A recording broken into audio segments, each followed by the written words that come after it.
So, yeah, it's the name of the song is My Sweet Lord, and it was sung by the Beatles, right? At at their peak of their career. So George Harrison became a devotee and he donated the Bhaktivedanta Manor, a huge piece of land in UK, in London, to Srila Prabhupada to set up a temple over there.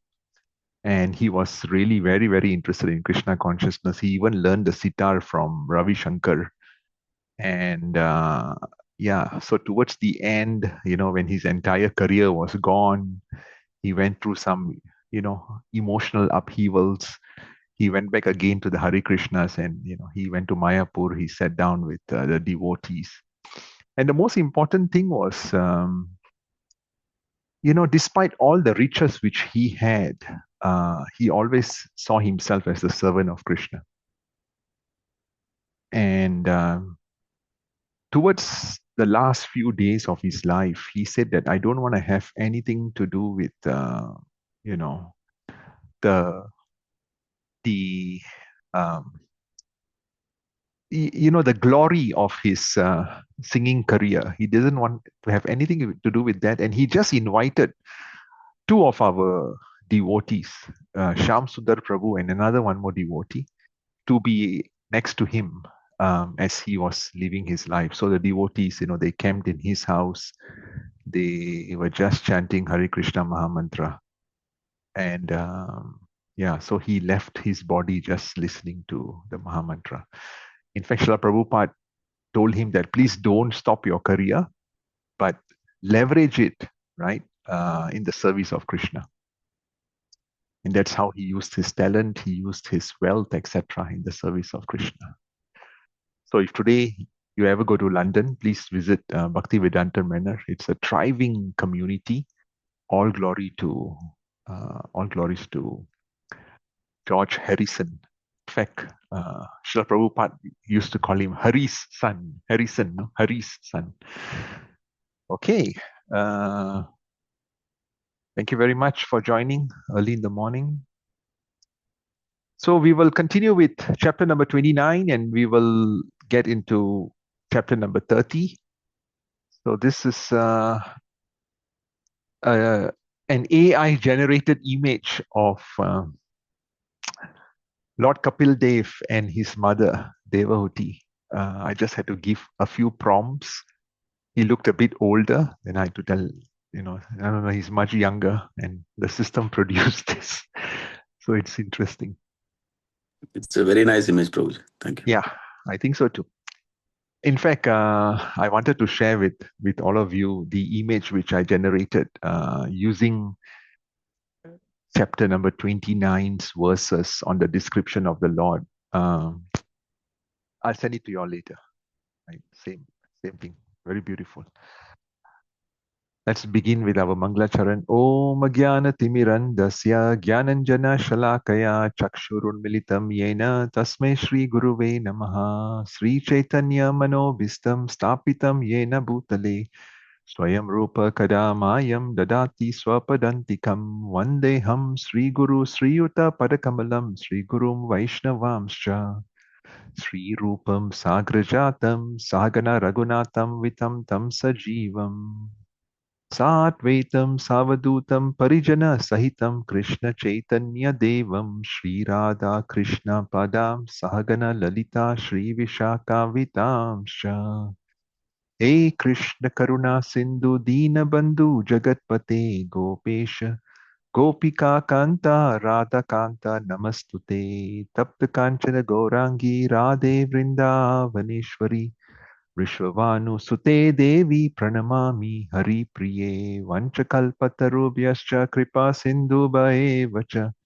Patitanam Pavanebhyo Vaishnavebhyo Namo Namaha Jai Sri Krishna Chaitanya Prabhu Nityananda Sri Advaita Gadadara Srivasadi Gaura Bhakta Vrinda Hare Krishna Krishna Krishna Hare Hare Hare Rama, Rama Rama, Hare Hare.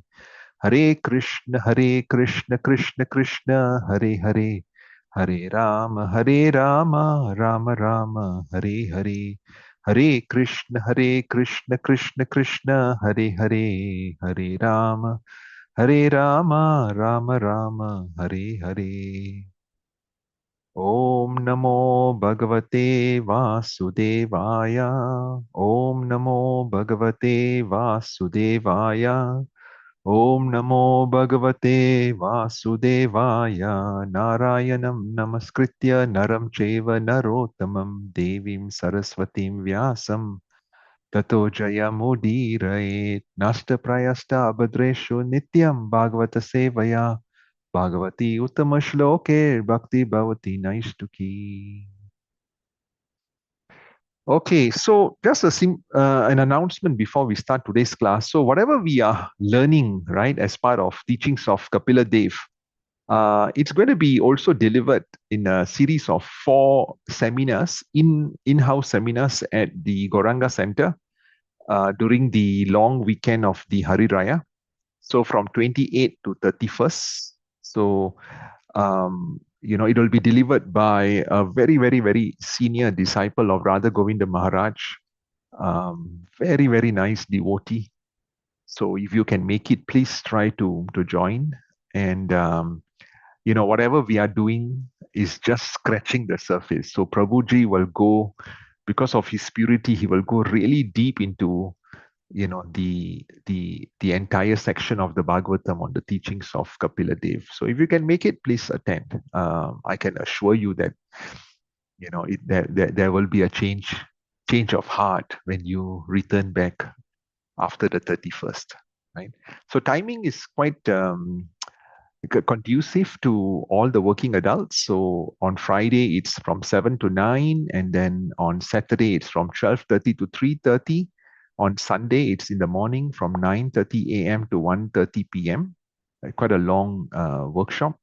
And then on 31st it's a holiday. It's from 10 o'clock in the morning to 2 p.m. And prasadam will also be served. Very nominal fee of $30.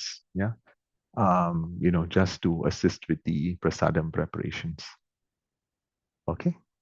So nothing beats a in-house workshop, especially by a devotee who is going to be, who's going to join the sannyas ashram very, very shortly. Okay. All right. So we continue with our class. There's a few chats coming in. Let me just check. Somebody left and somebody came in. Okay, never mind. Hare Krishna. Work just ended. Okay, doesn't matter.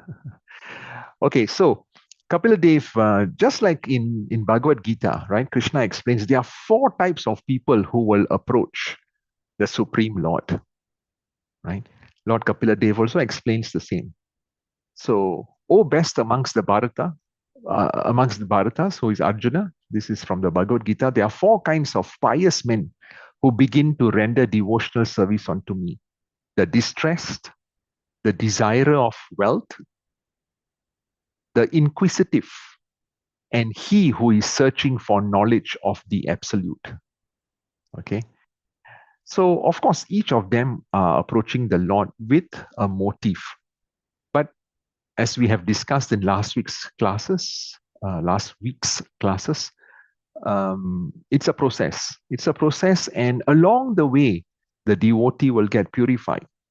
And the entire purification process is leapfrogged in the association of devotees, in the association of Srimad Bhagavatam, in the association or by honoring of prasad, right?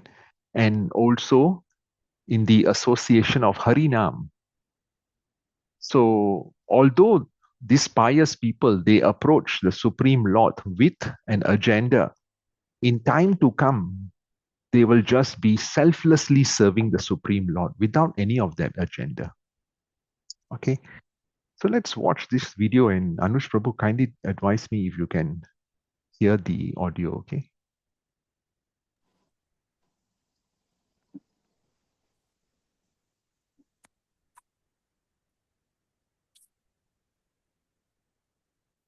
Enjoy the best deals on Shopee Super Shiok sale. Shut now! Oh dear, what's happened?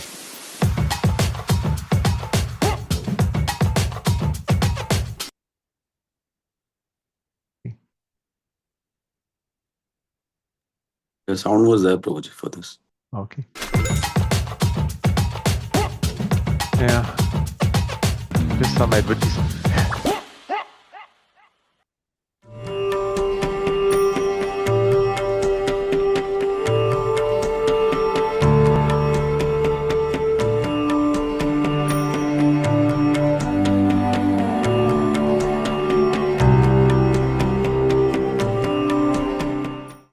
चतुर्विधा भजन्ते मां जना सुकृतिनोऽर्जुन आर्तो जिज्ञासुरर्थार्थी ज्ञानी च भरतर्षभा.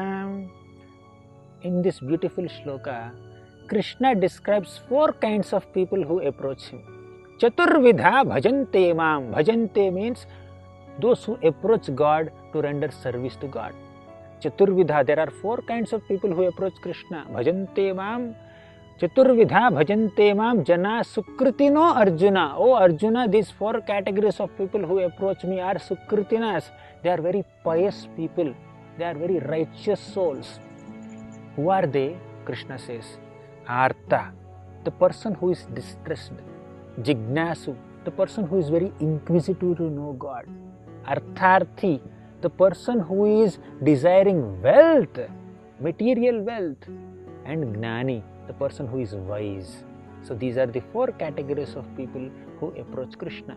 Artho, Jignasur, Artharthi, Gnani cha Bharatarshava. Oh Bharatarshava, oh best of all people in the Bharata dynasty. These are the 4 categories of people who approach me.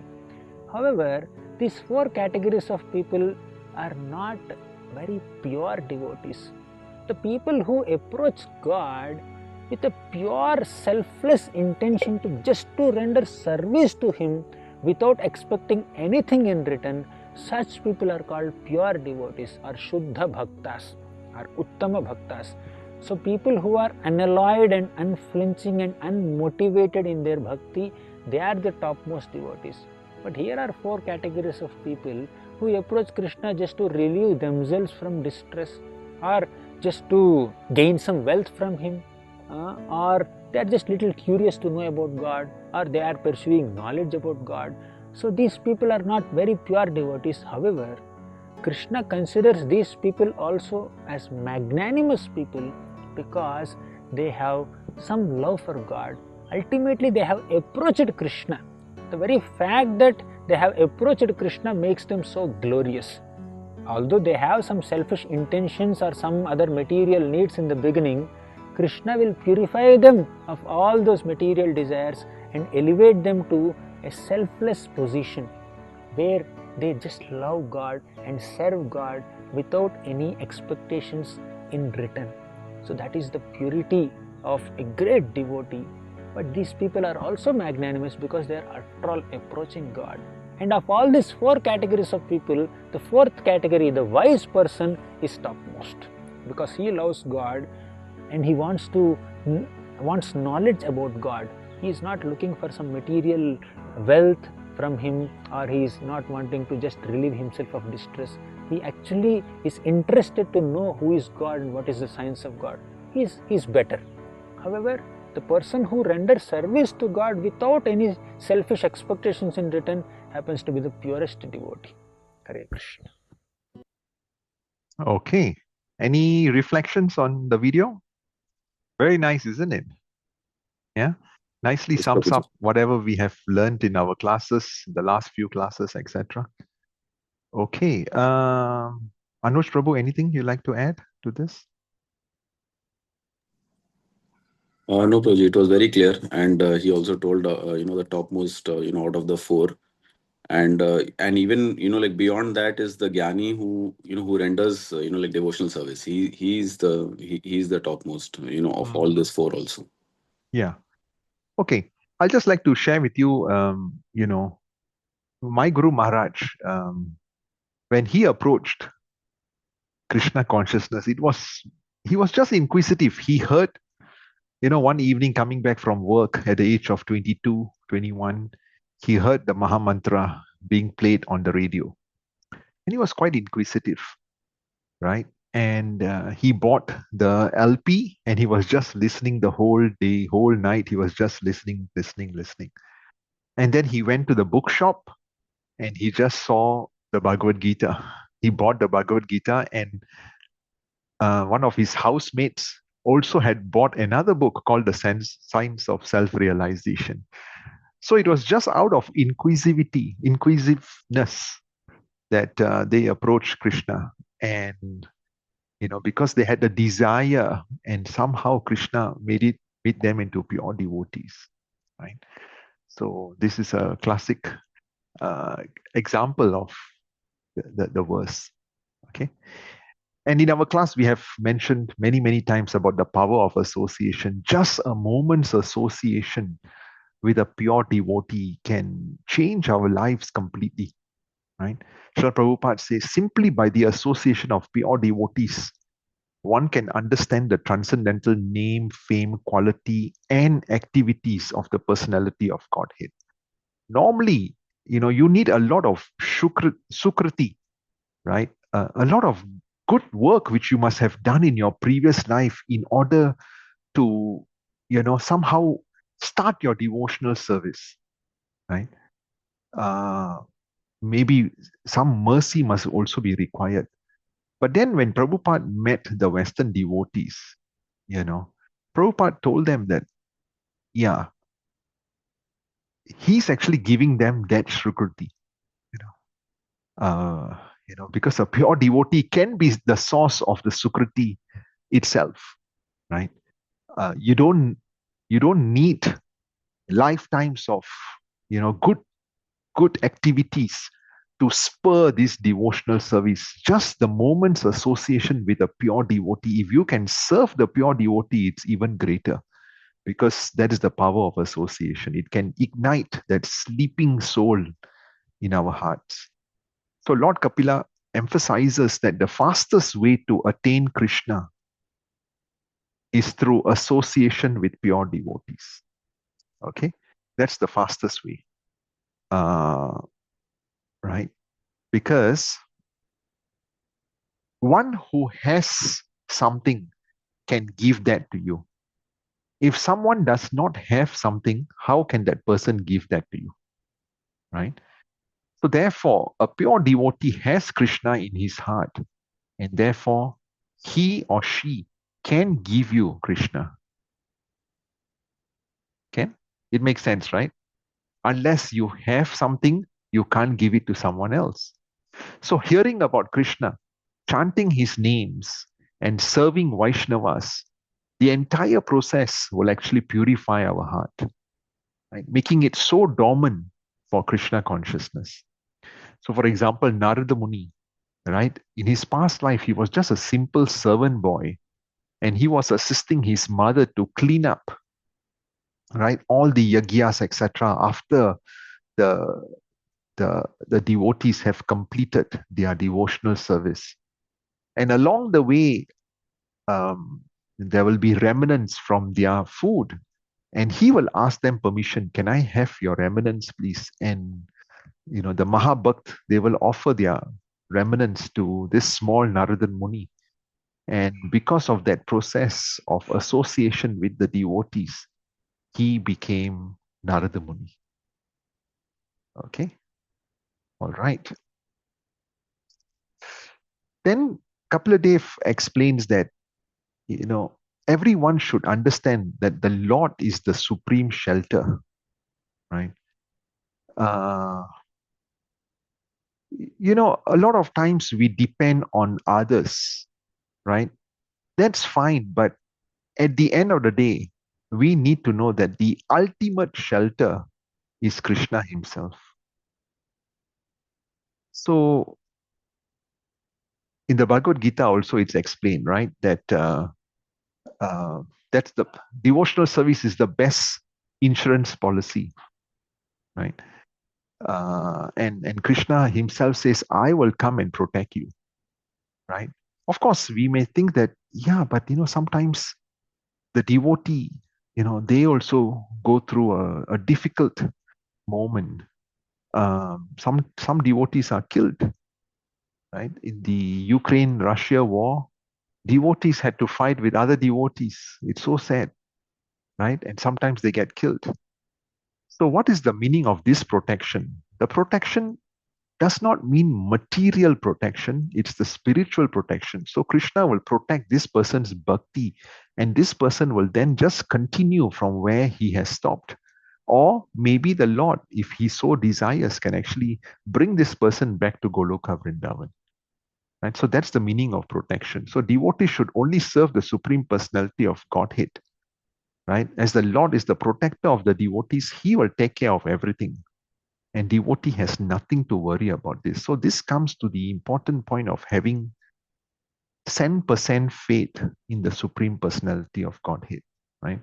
Even though, it might be a moment of crisis, first and foremost, we need to realize that a crisis is a moment of darkness, it's night, and in time to come, daylight will come, right? So the crisis is temporary. And along the way, the devotee needs to have full faith in the Lord that, even in a failure, right? Yesterday, I was reading a very nice lecture by Keshav Swami. He says that if you look at failure, right, or a crisis, um, so um, many a times we are so fearful of failure, right? But let me just go back to my notes. I was reading this very late at night. Yeah. So first and foremost, failure is never final, right? Failure is never final because in any crisis, if we open up to understanding that it is the mercy of the Lord, then we will start to look for lessons which we can learn from that failure, lessons which we can learn from that crisis. So failure is never really final. It's not that, you are ending up with a failure. No. If you open up to wanting to learn about, what is the earth school teaching me about this? Then you will realize that actually failure is not final, right?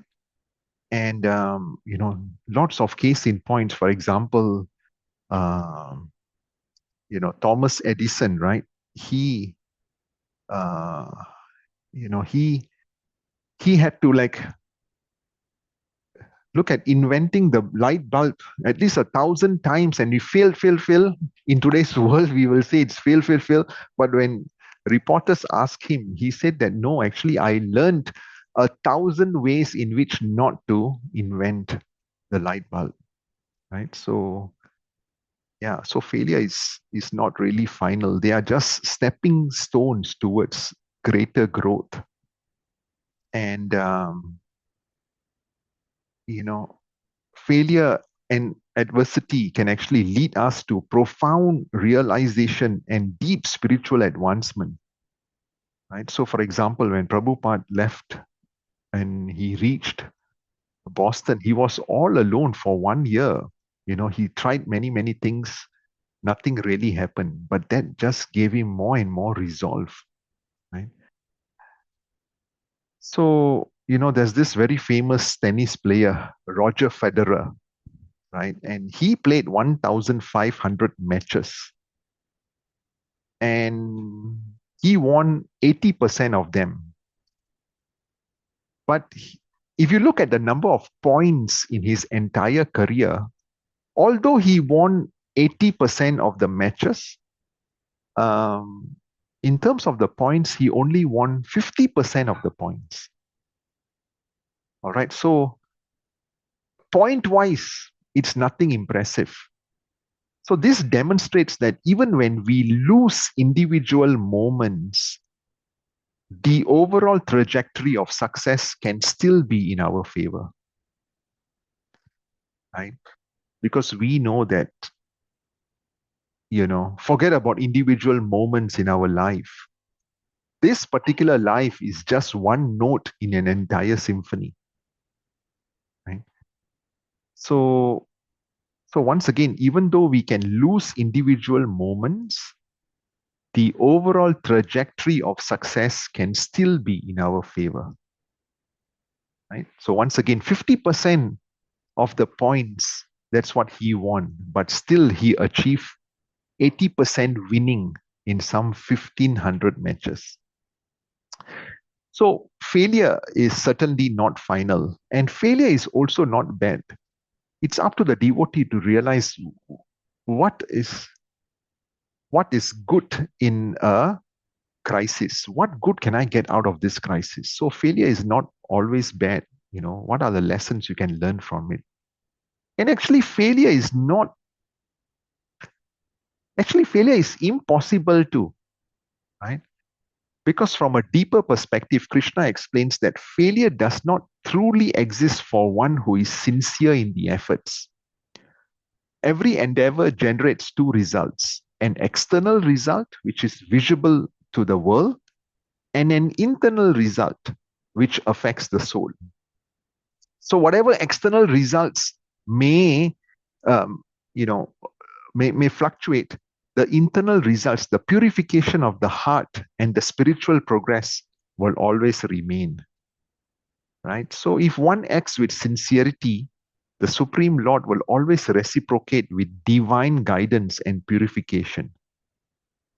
And therefore, Prabhupada explains in his letter to the disciples, there is no such thing as success or failure in Krishna consciousness. Whatever we do, it's always a success. Okay. So I was just reading this last night, and I wanted to share with all of you. So those who surrender to him are freed from karma and rebirth.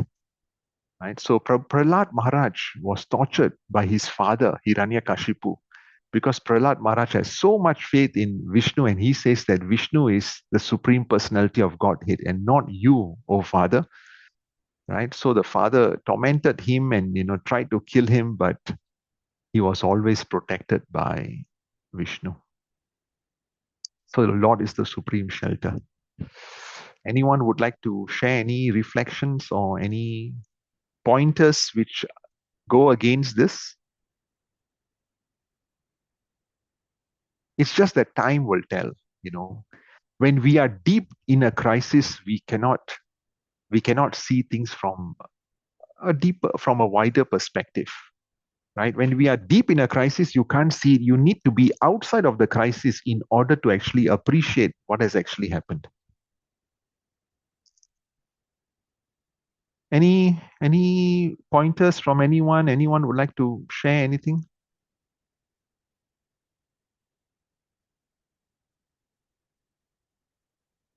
Okay, let's move on.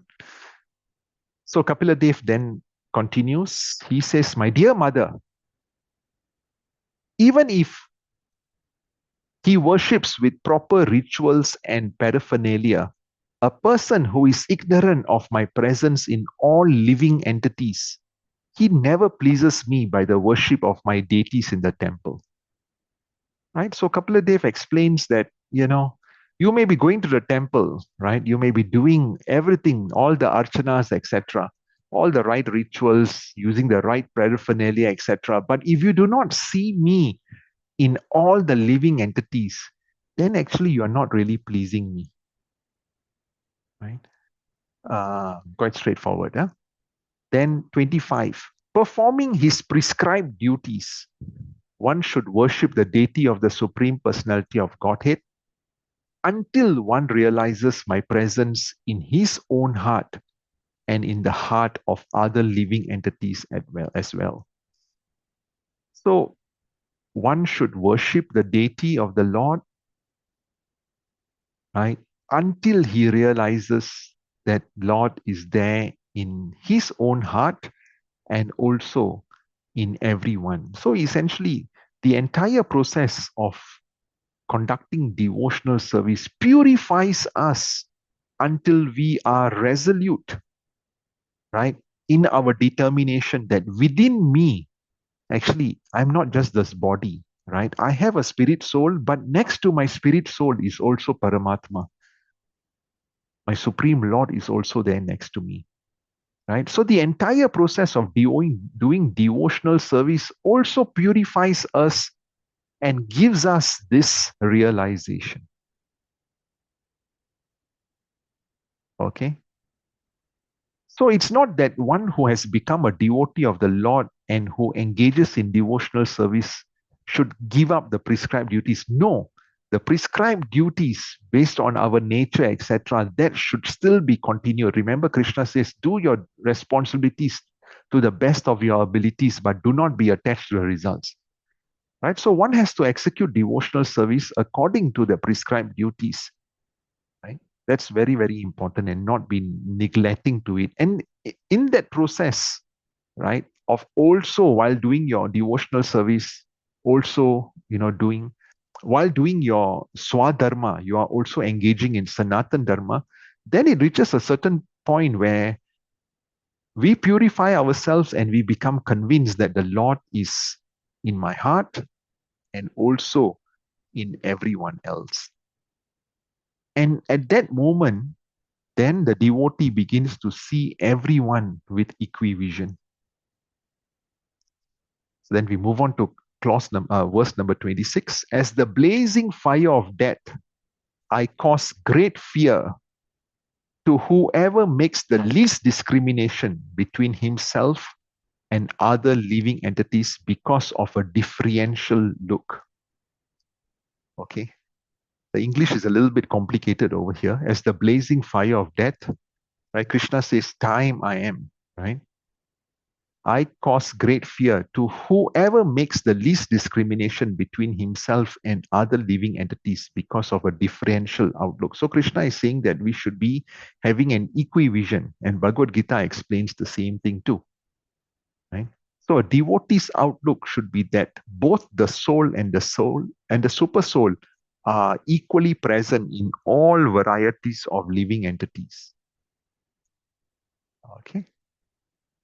Therefore, through charitable gifts and attention, as well as through friendly behavior, and by viewing all to be alike, one should win me.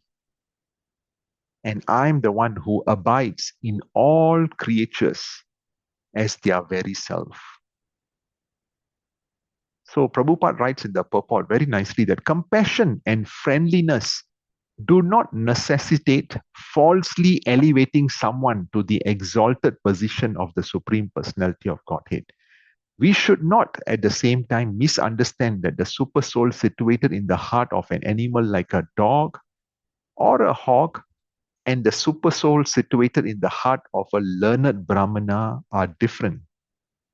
Okay, so we should never misunderstand, because the super soul or Paramatma is the same. He's just an expansion, okay, of the Supreme Personality of God, and he's the same Paramatma in everyone's heart. So the Paramatma in all living entities is the same Supreme Personality of Godhead. And by his expansion, his omnipotency, the Lord can live anywhere. And he can create his Vaikuntha situation everywhere too. That is the Lord's inconceivable potency. Okay. Today there are many people who claim that they are Kalki avatar, they are God, etc. All right. Can they expand themselves in every atom, in every living entity? Right? Therefore, when Narayan is living in the heart of a hog or a dog, he does not become dog Narayan or hog Narayan. He is still Narayan as Paramatma. All right. So it's just maybe transient is not the right word. All right. So the Lord just expands and remains in every living entity, guiding the soul. Right. But he does not permeate into that body per se and become that body.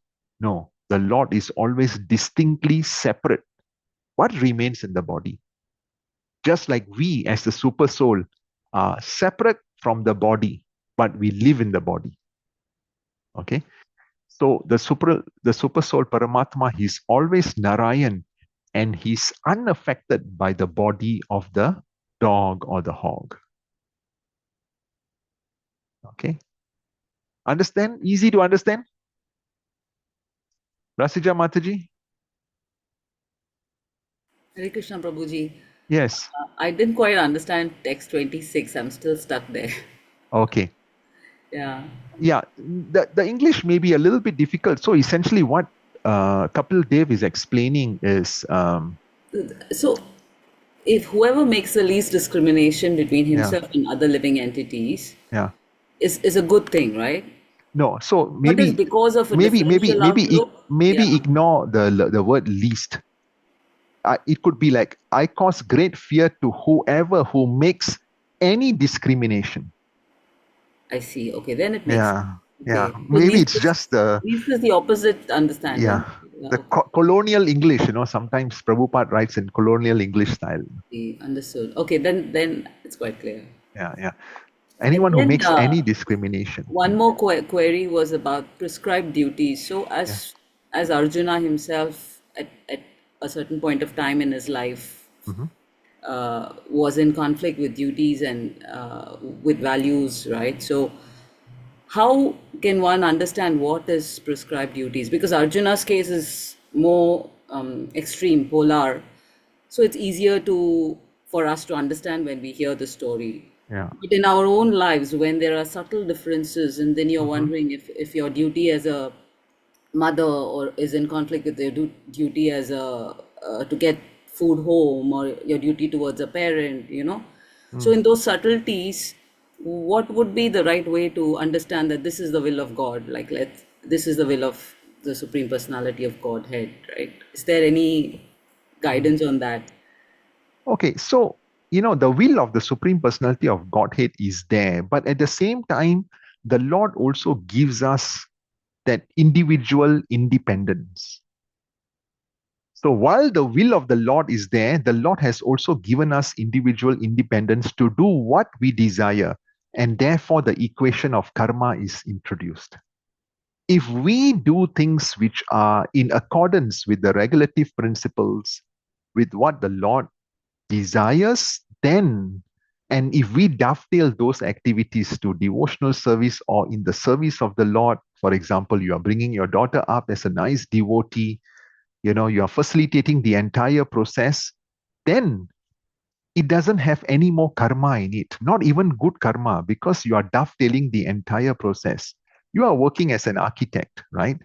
And whatever remuneration you get out of this is also used in the service of Krishna, right? Of course, it's to you know use in your household, etc. But some parts of it you are also using in devotional service, and you are working according to your nature, because maybe you are a very, very creative person, right? So naturally, you are very, very creative, you are loving what you are doing, so that is you know sort of your prescribed duty.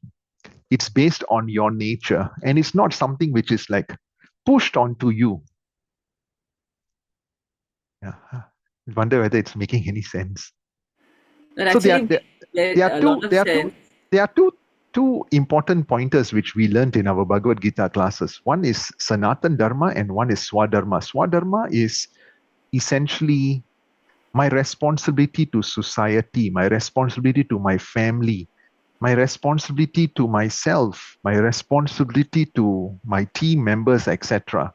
And that responsibility also starts with understanding what is your true nature, right? If I've got Brahmanical qualities of teaching, of administration, or of, you know, um, research, etc., I cannot just go into warfare, right? Although in today, national service requires everyone to be going for warfare or training for that purpose, right? So that is where um, you know um, our scriptures explain that everyone has a prescribed duty based on one's nature.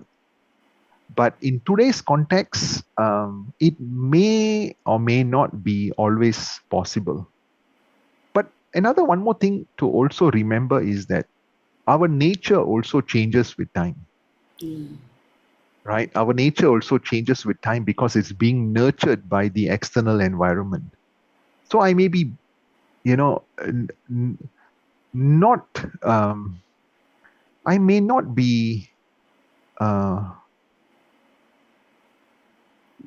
spontaneously having a certain quality for a certain career, but in time to come, that spontaneity may come, right? Because I'm associating with people with those qualities. I'm forced to do that, etc. So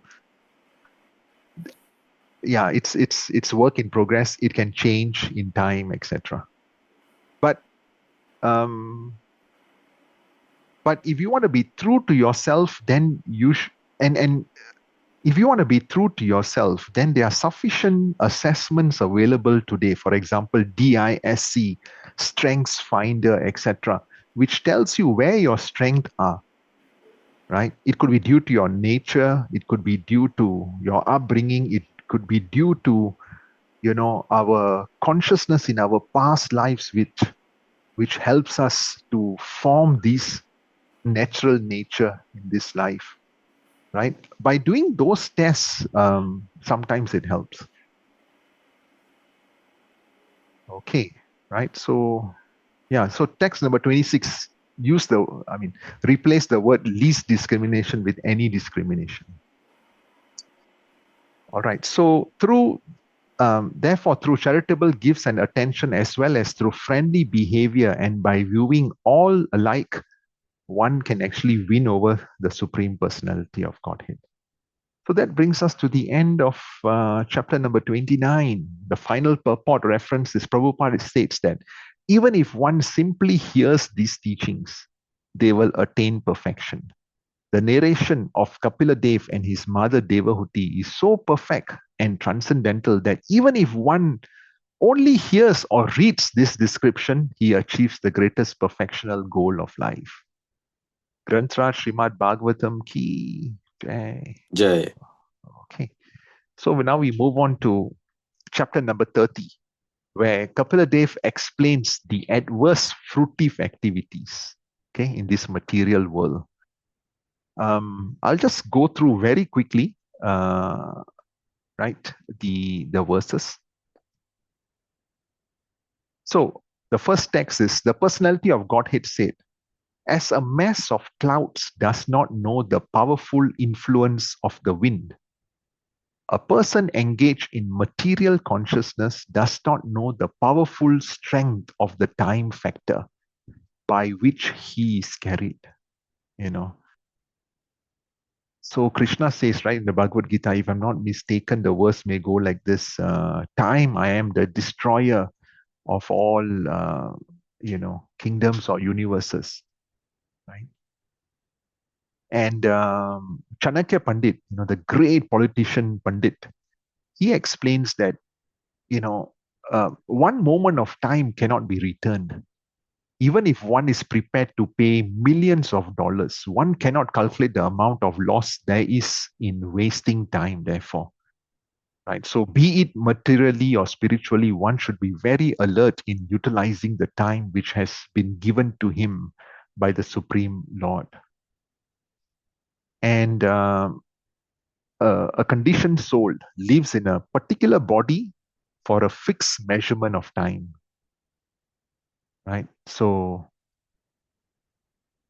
and after that time, maybe another body, depending on, the transition, the evolution.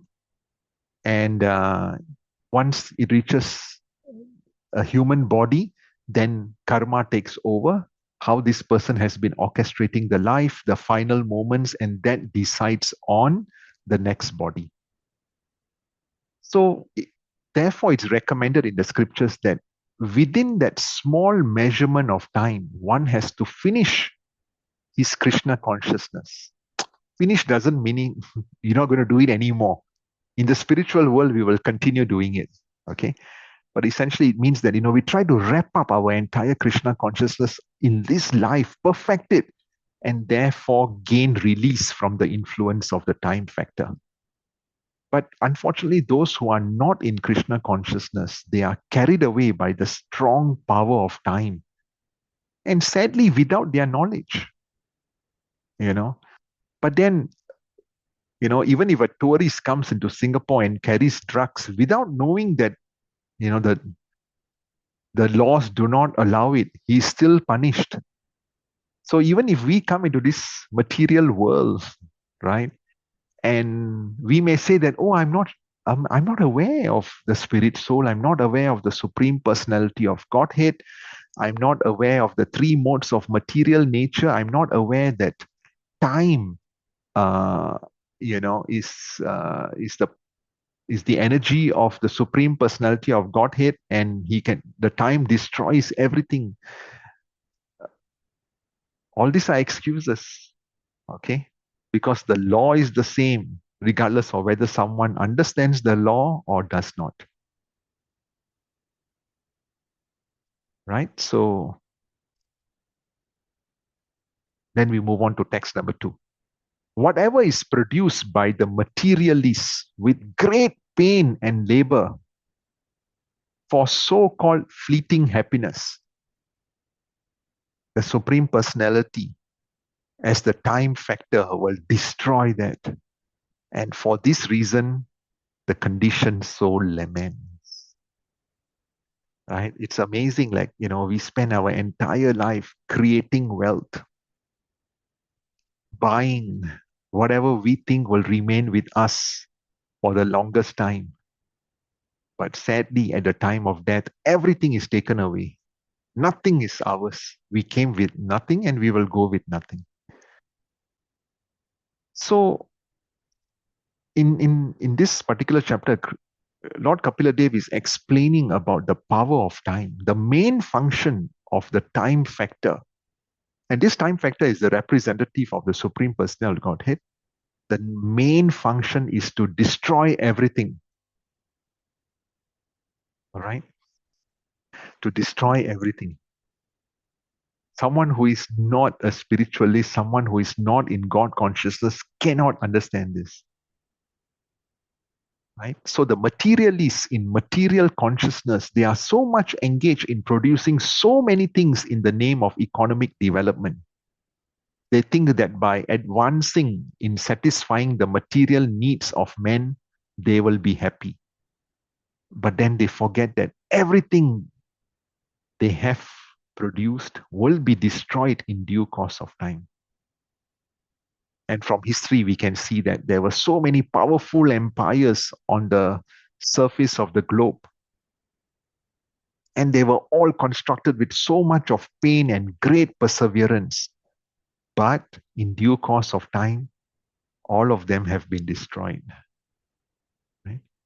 Be it the Mughal Empire, right? Be it the Chanukyas, be it the British colonialism, everything is gone. So that's the power of time, right? It's a wake-up reminder to everyone that whatever we are striving for, actually it's not ours, and be ever prepared that it can be taken away from us at any time.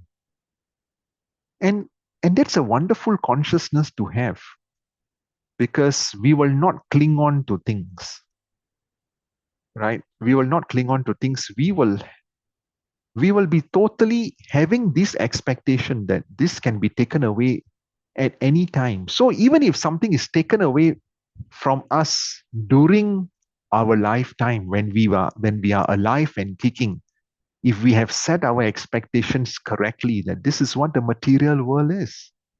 I never came with anything. Everything belongs to the Lord, right? And we are just sort of, on borrowed time. When we have that expectations, then it doesn't hurt us when something is taken away from us. And the best part is when everything is taken away from us at the time of death, we are also totally prepared for it. Okay? Then the third verse. So Kapila Dev is explaining all this to his mother.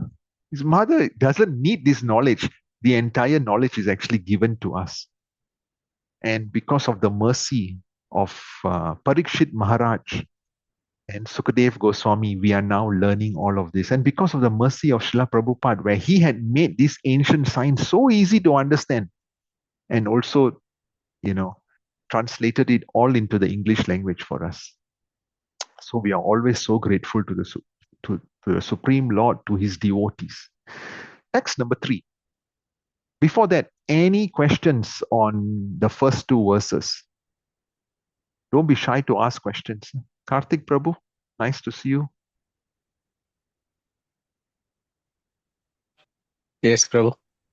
Yes, how are you? Aarti Mataji, so nice to see you early in the Fine, Prabhu. morning. Aarti is joining from Bangalore. It's like 7 o'clock in the morning. Hare Krishna. Hare Some of you will Krishna, sir. remember her. She used to come to our Lakshmi Narayan temple classes. Hare Krishna. Very happy to join today. Okay. Yeah, so no questions on the first 2 verses, then we can move on. The third verse, the misguided materialist does not know that his very body is impermanent and that the attractions of home, land, wealth, which are in relationship to the body, are also temporary. Out of ignorance only, he thinks that everything is permanent. Yeah, it's quite scary. I'm just reflecting. I've got a very dear relative right now, and she's in her final moments. I visited her last week. I chanted with her for 1.5 days, and she may leave any moment. Her organs are, dying shortly. Today, the devotees have gone to visit her. She's in Malaysia, in a very remote place.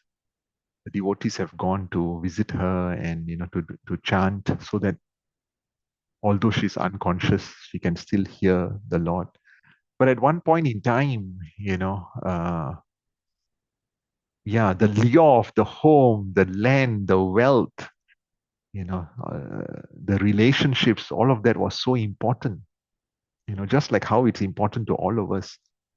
But we need to set these expectations and not be ignorant that actually nothing is permanent, right?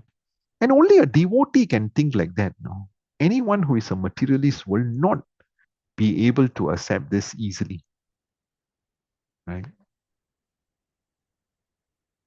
So Prabhupada explains in the purport very nicely that the materialist thinks that persons engaged in Krishna consciousness are crazy fellas. They are wasting time by chanting Hare Krishna. But actually, he does not know that he himself is in the darkest region of craziness because of accepting his body as permanent. Okay. And in relation to his body, he accepts his home, his country, his society, and all this paraphernalia as permanent. This materialistic acceptance of the permanency of home, land, etc., is called the illusion of Maya. All right. This is clearly mentioned here. Moha, Graha, Kshetra, Vasuni. Out of illusion only does the materialist accept his home, his land, and his money as permanent, because everything can be taken away with time.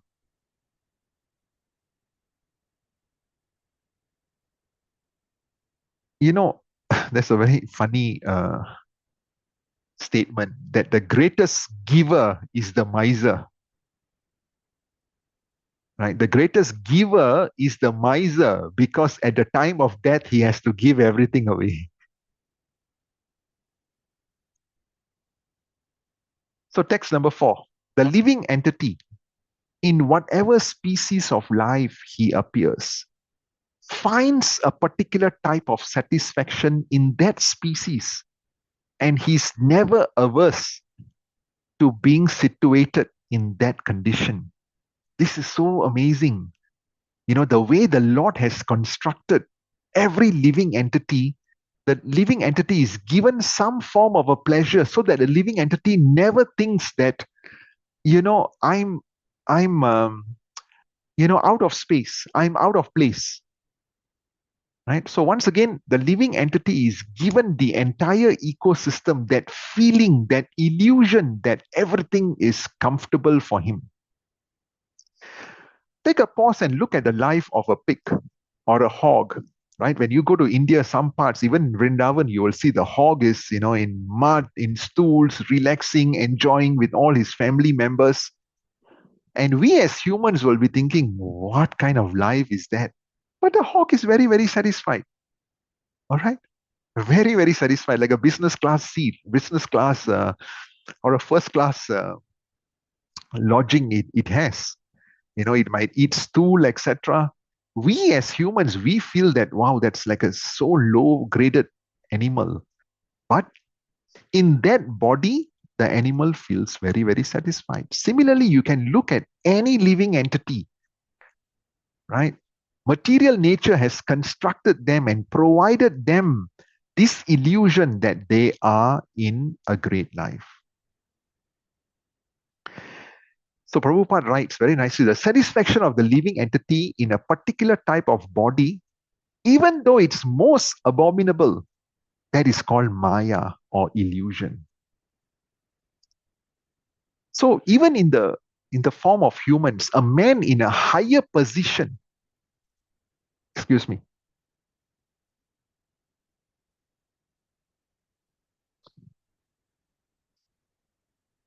Hare Krishna Prabhu, can you hear me? Okay. So a man even in a higher position may feel dissatisfied with the standard of life of a lower grade person. But a lower grade person is satisfied in that position because of the spell of Maya or the external energy. And Maya has, two phases of activities. Right? One is it covers us, and the other is it pulls us down. So in any condition of life, just a minute.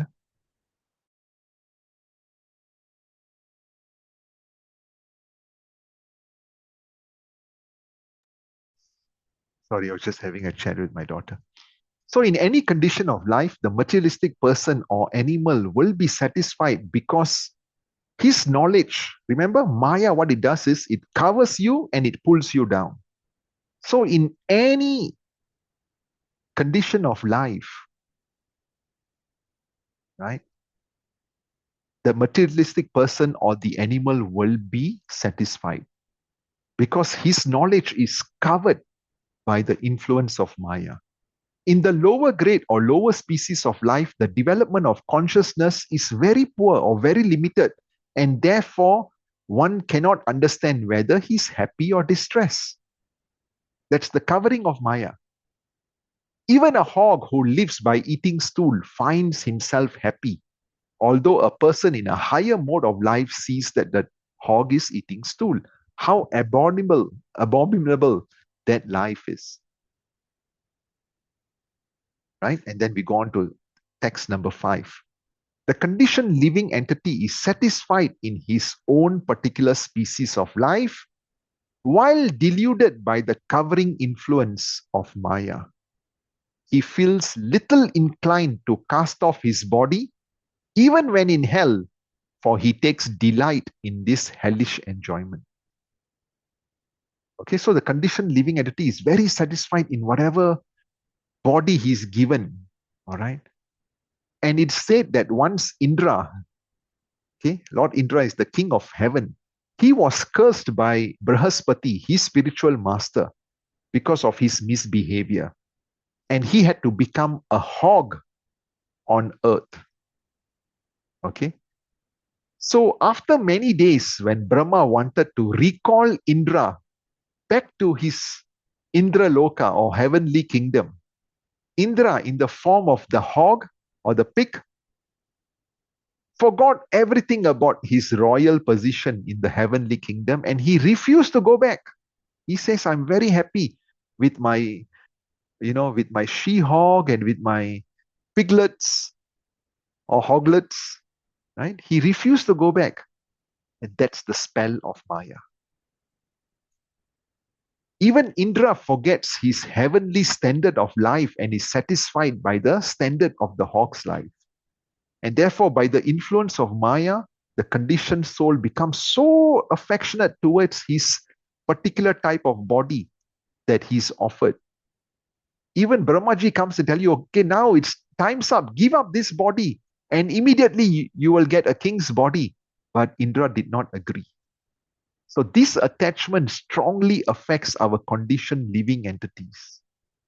Okay, just like how the hog Indra did not agree to give up his hog's body, we at the time of death, we are not agreeable to give up our body if we are non-devotees. Right? So Krishna is personally canvassing to all of us, give up everything in this material world. Just surrender to me and I'll give you all protection. But then we are not agreeable.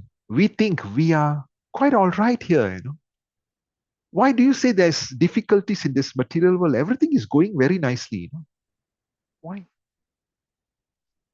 Once someone asked my spiritual master, yeah, but why do you say the material world is a place of distress? I find it really nice. Since birth until now, I've been enjoying. Everything has been really nice. Everything is given to me on a platter. Why do you say the material world is tough? Okay. Guru Maharaj said, yes, because of your karma, everything is going fine. Right? Let's not forget the 4 difficulties in life: birth, death, disease, and old age. They have not afflicted you yet. Right? So Krishna is saying, give up this body and immediately, Brahmaji said to Indra, give up the body and you will have a king's body. But he did not agree. Similarly, Krishna is telling at the time of death, remember me. Just give up everything in this material world. Come to me and I'll give you all protection. But we are not agreeable. We think we are quite all right here. Why should we surrender unto Krishna and go back to his kingdom? And that is called Maya. Right? Everyone is satisfied with his standard of living, however abominable it is. Okay, so let's move on. Then I've just summarized from text number 6 to text number 12 because we have covered this many times in our classes. So in essence, this section from text number 6 to text number 12 shows the tragic cycle of material entanglement, how attachment to family and possession leads to endless anxiety, sinful actions and sufferings, right? While real peace comes only from detachment and Krishna consciousness. And it's not about artificially detaching, Right? It's not about like I have this nice property, this house, this family, etc. I'm just going to detach everything. No, it doesn't work that way. Real detachment is to engage everything in Krishna service. That is real detachment. Otherwise, it's Falgu Vairagya. All right. Falgu Vairagya means it's like not through renunciation.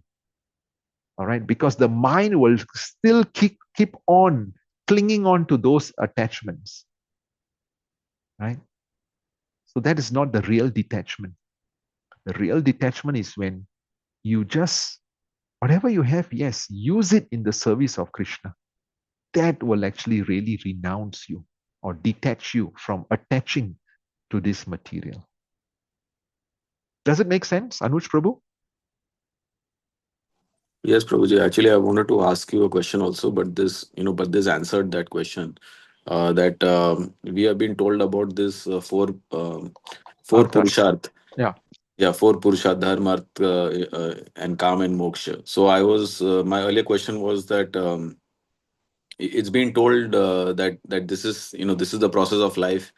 Even Krishna also tells Arjuna that do your prescribed duty and never be attached to not doing your duty.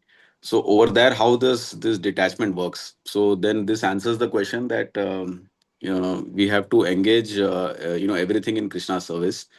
Only then it's not that you renounce your house, you renounce your family and go off to the mountains. That is not detachment. That is Falgu Vairagya. So you answered that one. So That's nice, Prabhu. Thank you. Okay. Any other questions?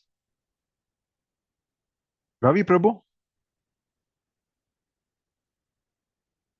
Prabhu, not a question, just a comment early on about making sure that we are fixed on service to Krishna. I think us devotees, we have gone through this verses in different forms in different classes. Correct, So correct. it's nice to see some confirmation of this again and again. It reinforces the idea of us doing all our duties in service in Krishna is very important, and we recognize that Maya is sometimes pulling us down. And slowly, as we go through the process, the Maya will still cling on its tentacles on us, but slowly and surely we will be thinking of non-materialistic desires. Slowly, we'll be moving towards more association with devotees. But the comment I want to make is that once we go in the reverse direction in bad association with materialistic people, then we'll fall back down again. We have to make sure we avoid those people while staying in the good company of the sadhu sangha, and then we can move the process very nicely. So Yeah, very nice realizations, Prabhu. we have to, the tentacles of Maya can be in different forms. It could be even within our family, it could be in friends who have ulterior motives. But if our mind is steadfast and we are unalloyed in our devotional service, slowly and surely, I still think it's a very long process, but surely and surely we will get there, but it will take the continued association with devotees and ensuring that we don't fall back to attraction with the negative elements. Very nice, Prabhuji. Very nice. Actually, there are a lot of quick tests which we go through in life also. Like there will be times when, episodes in our spiritual life where we are really on a spiritual high. And you'll realize that, wow, spontaneous attraction to Krishna happens. You can automatically wake up in the morning, you can chant your rounds, etc. And then because of association with the three modes of material nature, somehow that curve goes down. And then somehow one day, you listen to a lecture and you realize that, oh, rascal, oh, me, what a fool I am. I need to change. And you will once again be steadfast. And then you will see your curve also going up, up, up. Right? And then, when you are there, sometimes we become complacent and it goes down again. But those sporadic instances where there is a high, that also tells you that, wow, if I can sustain that and ensure that, I'm very, very careful about the propensity of Maya, the qualities of Maya in dragging me down, number one, pulling me down, and also covering me, all right, with these three modes. If I can be intentional about understanding this, then actually I'm in the right direction. But it's very, very difficult because the mind will tell you, it's okay, lah, never mind. Okay, let's just do it, no? So then how do you tell your mind that, no, I want a steady stream of an increase in that devotional feeling and not an up and down and up and down and up and down. So, we learn in the Bhagavad Gita that it's important for the intelligence to be able to tell the mind that, look, the spirit soul, I'm a spirit soul, right? I'm not the mind, and therefore I don't have to listen to the chatter of the mind. I can just be like a third party, just observing the chatter of the mind. The mind is telling me all this. But my intelligence is so strong to tell the mind, hey, it's okay, now just relax, calm down. I don't have to engage in that activity. Delay the entire process. Just delay, and then you will realize that, the quick win or the quick dopamine effect which you get and which makes you regretful after that, you are postponing it so much so that towards the end, you will feel so good about it. All right. So this is something which I got by reading the, I've explained the class before, this Dopamine Nation, the book, as well as, I think 18.68 or something from the Bhagavad Gita. Thank you very much, Ravi Prabhu. So we spoke in today's class. If you forget everything, it's okay. Just remember two things. Falgu Vairagya, okay, which I had not planned to share in this class. Falgu Vairagya is that false renunciation where you renounce everything, but your mind is still clinging on to it. Okay, but Yukta Vairagya is the real Vairagya where you still have everything, but you are so detached from it. You are materially exhausted. And what you're doing is whatever you have, your talent, your wealth, etc., you are using in the service of Krishna. And that is Yukta Vairagya. That is the true Vairagya for a spiritualist. It is not the Falgu or the false Vairagya. Okay, so we don't have to run to the forest. Wherever we are, just remain and do our devotional service and use our talent in the service of Krishna. Okay, so that was a quick, text number 6 to 12 summary. Right? In essence, the section shows the tragic cycle of material entanglement, how attachment to family possessions leads to endless anxiety. So one of our spiritual masters, he was in Grihastha ashram, right? So spiritual master does not mean must be sannyasi only. It can also be in Grihastha.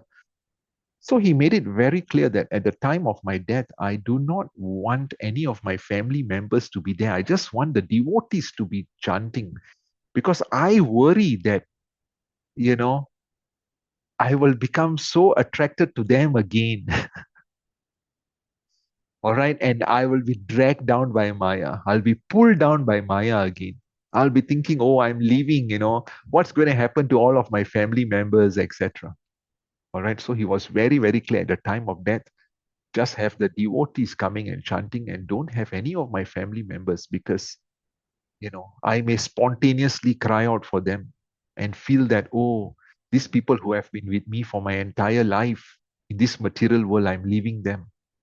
And I may not get into that consciousness that the spiritual Lord, the Supreme Lord, who has been with me lifetime after lifetime and lifetime after lifetime, he has been waiting for me, and I'm looking at this temporary family.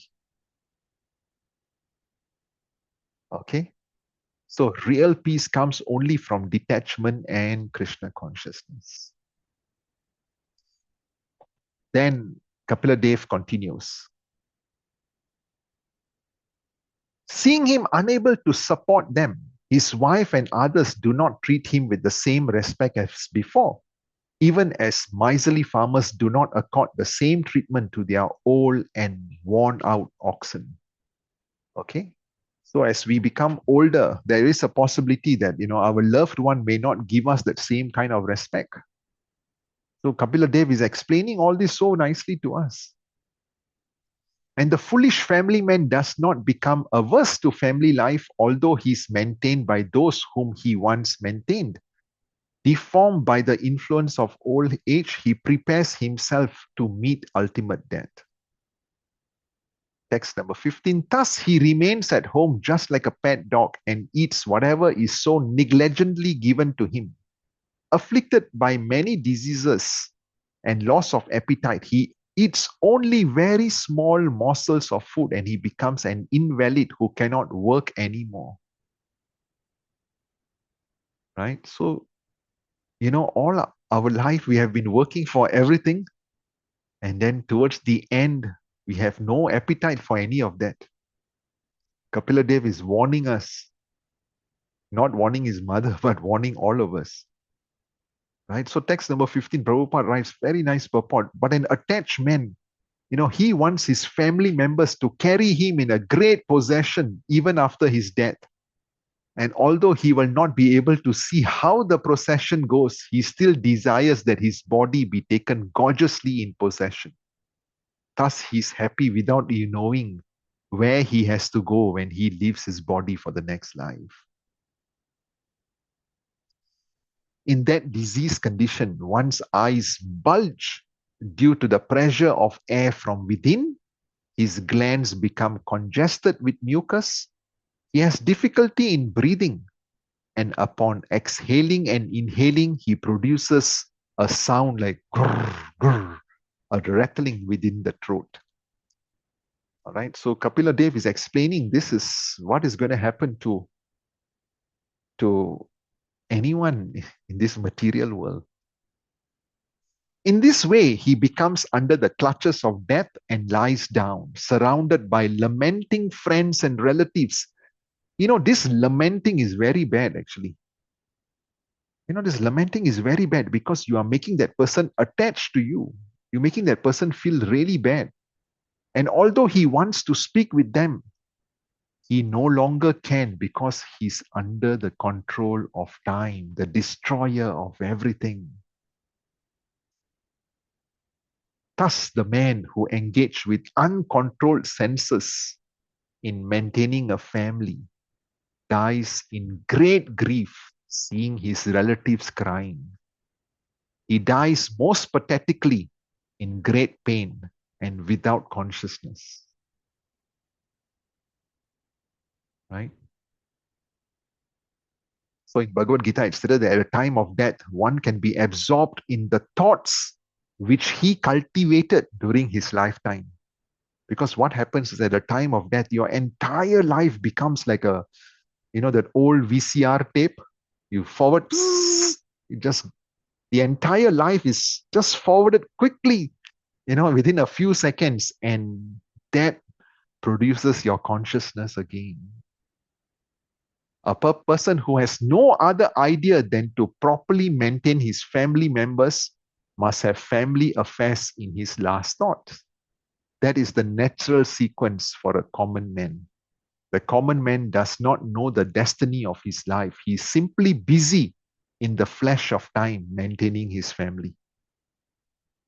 Now, Devaki Nandan Prabhu's Guru Maharaj used to say that there was a very rich sugar merchant in Gujarat. Right? So, at the time of death, the sons realized that he has not written a will, he has not done anything, and therefore the sons told the doctor, please try to revive him, in the hope that, at least he will sign off the will or something. So I think the doctor would have given him some jabs, or through some miracle, something happened, and he woke up, and he was yelling at the children, what are you guys doing here? There are so many loans people have taken from us. This person is owing us money. This person is owing us money. What are you guys doing over here? And then he died after that. All right. So, if we have not orchestrated our life with this detachment or this yukta vairagya, don't expect that at the final moments we will be able to remember the Lord. We will still be inclined to our regular resident positions. Okay? So the common man does not know the destiny of his life, and he's simply busy in his flesh of life, maintaining the family only, maintaining his business, his livelihood, etc. Right? Thus, the man who engaged with uncontrolled senses in maintaining a family dies in great grief. Seeing his relatives cry, he dies most pathetically in great pain and without consciousness. And in text number 19, at death, he sees the messengers of the Lord of Death come before him, their eyes full of wrath. And in great fear, he passes stool and urine. All right. So, that's the reason why the doctors, sometimes they will tell you, okay, the nurses will clean the body up before they hand over the body to you or to the mortuary. Right? Because at the time of death, when the living entity sees this Yamaraj coming, they are just so nervous. And the soul will leave together with, their excreta. But if someone has been orchestrating his life in such a way that, he's always remembering the Lord, doing devotional service, knowing that nothing happens without the will of the Lord, I'm just having a, small little independent will. And if I can use this independence in the service of the Lord, that will be the biggest service, right? So if that person has been orchestrated in that way, then what happens is the soul leaves, right, through any of the other apertures, all right, from the upper half of the body, right, and sometimes can also leave through the opening from the head. So in verse number 19, Prabhupada explains there are two kinds of transmigration of a living entity after passing away from the present body. One kind of transmigration is to go to the controller of sinful activities. And who is that? Dharmaraj or Yamaraj. And the other is to go to the higher planets up to Vaikunta. And therefore, Kapila Dev is explaining how persons engage in the activities of sense gratification to maintain a family, right? To be in sense enjoyment, how these persons are treated by the messengers of Yamaraj. They are called Yamadutas. At the time of death, the Yamadutas becomes the custodian of those persons who have strongly gratified their senses. They take charge of the dying man and take him to the planet where Yamaraj resides. The conditions there are then described in the following verses. Okay. So from now onwards, the entire condition of the torture by Yamaraj servants or the Yamadutas will be explained. Over here, you can see Ajamila. He was also, all right, going to be pulled by the Yamadutas, but because of his fear in him, because of that, atmosphere, and because he had served the Lord during his earlier days, and because of the magnanimity of also naming his child Narayan, he actually called out Narayan, Narayan, and the Vishnu Dutas then came to save him. Okay, so we have covered a lot. It's 10:25. I'll take a pause here to see if you have any questions.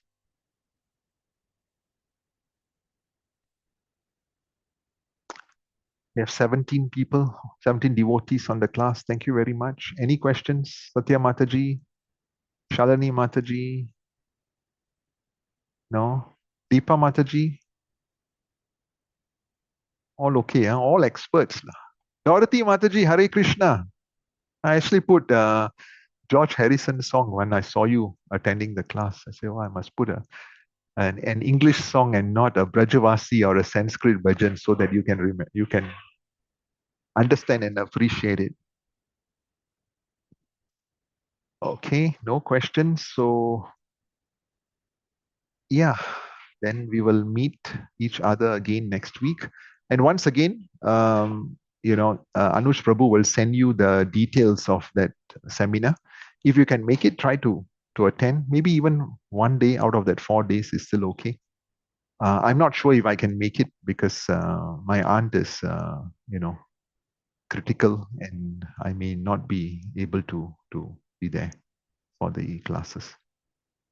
Okay, Granth Raj Srimad Bhagavatam ki Jai. Srila Prabhupada Jai. ki Jai. Thank you very much, Ravi Prabhu, Arti Mataji, Deepa Thank you, Mataji, Prabhuji.